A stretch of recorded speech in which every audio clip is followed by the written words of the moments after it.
Hi, I'm Dr. Burns with the infectious disease team, and I'm here with another Q&A session with Dr. Fernando, also of the infectious disease team, and I'm conducting a Q&A with regards to COVID-19. So I'd like to get Dr. Fernando's thoughts on a couple questions. Yeah, thanks for having me, Mark, and make sure you get the right questions because your grade on the rotation will be based on the questions you have. Okay, let's get underway. So to start, firstly, what are your thoughts on the Russian vaccine?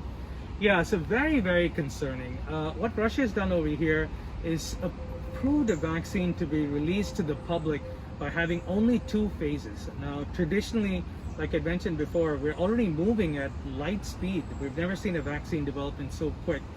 And so that's why we have to make sure we go through 3 phases before we start to say it's safe. Now, by going through just 2 phases, a lot can happen. And, we shouldn't be using this kind of strategy. And also on that note, this is just going to fuel the anti-vaxxer campaign because, the anti-vaxxer campaign are going to use this as an opportunity and say, well, look at this.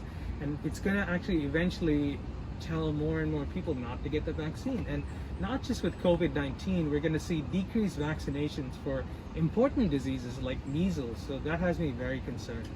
So to segue into that, what are your thoughts on COVID-19 in children?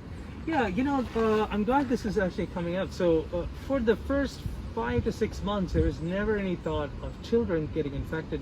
But over the last 2 weeks, we've gotten, close to 100,000 infections. And it's a new paper out by the American Academy of Pediatrics. I'll be interviewing Dr. Mansi Jayman later in the week. She's a pediatrician from Harvard. And, we'll be talking to her later, and she'll give us some thoughts. Okay. And there's recently been a strong push to open schools. So what are your thoughts on kids going back to school right now? Yeah, that's a great question. And I really feel at this point we have to think about, we should have in mind that we should get our schools started. Now, for example, in New York State, we have only 1% of people. The rates are so low.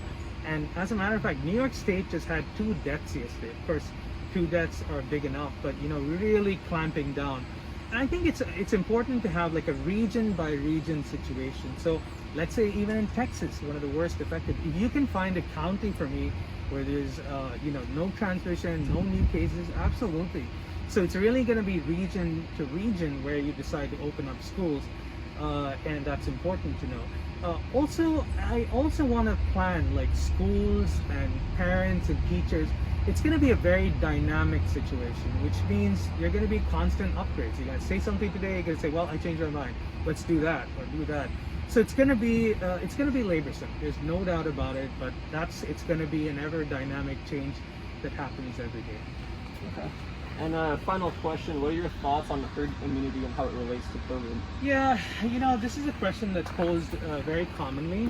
And I think for the moment, we should not be thinking of herd immunity. Now, in order to achieve herd immunity, we have to have that many infections. And also means that we will have close to 5 million deaths. So as for epidemiologists have calculated that. So I really don't think this is the time to think of herd immunity. Now, we know a vaccine coming out would really help with herd immunity. Now, we have some vaccines like measles, which has a great efficacy rate, closer to 100.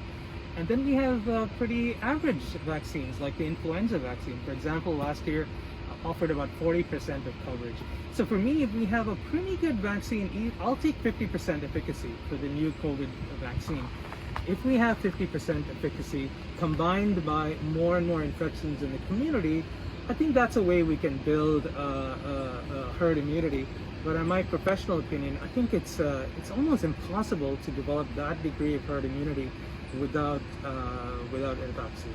Sure. All right, well, thank you for the information, and I appreciate your time, Dr. Fernando. And I think there's another Q&A session. Thanks, Mark. We'll see you on the flip side. Thank you. Thank you.